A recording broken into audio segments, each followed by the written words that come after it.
Everywhere you see superbikes, you're going to see Honda, Suzuki, Kawasaki, Yamaha. And then every once in a while, you might see something different, like perhaps the KTM RC8R.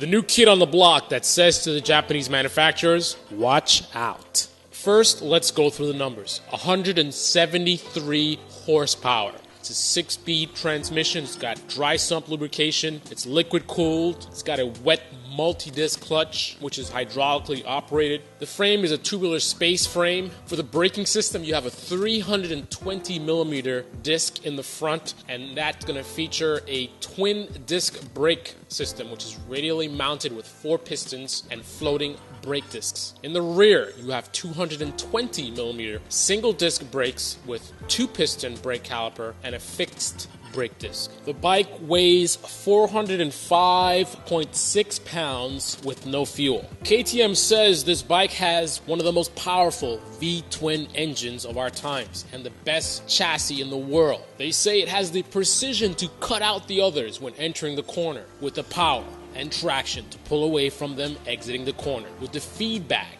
and ergonomics to enjoy the 1190 RC8R 2013 to the fullest. Well, I haven't had a chance to ride this motorcycle on the track yet, so all I can say now is it definitely looks great. And more importantly, I really love the way it pulls from as low as 3,000 RPMs.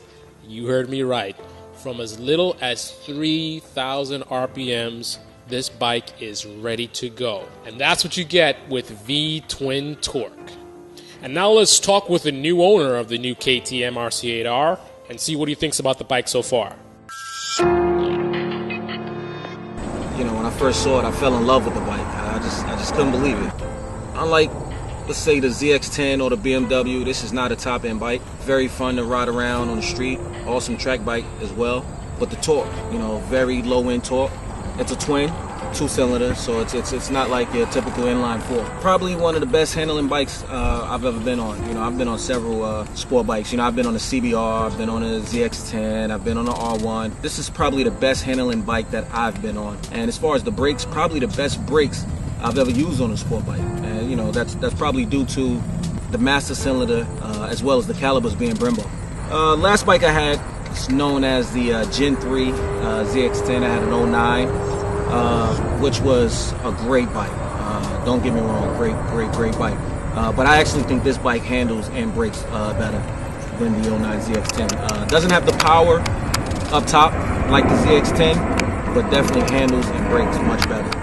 You can't just base the bike on styling and purchase it, even though some people do that, you know, cars or whatever. I wanted to make sure that, you know, I was comfortable on the bike as well. So, you know, after I fell in love with the styling, I did like most, or like some, because, you know, not everybody has the opportunity to attend the International Motorcycle Show, but I attended one in New York, sat on the bike, fell in love with it. And, you know, unlike other sport bikes, a lot of things are adjustable on this bike. You know, the handlebars, the foot pegs, the swing arm. So what's my take on this new KTM RC8R? Well, not quite convinced just yet. Definitely piqued my interest, but the fact that it looks great, the fact that it's adjustable is certainly not enough for me to justify the cost. When I buy a sports bike, when I buy a sports car, when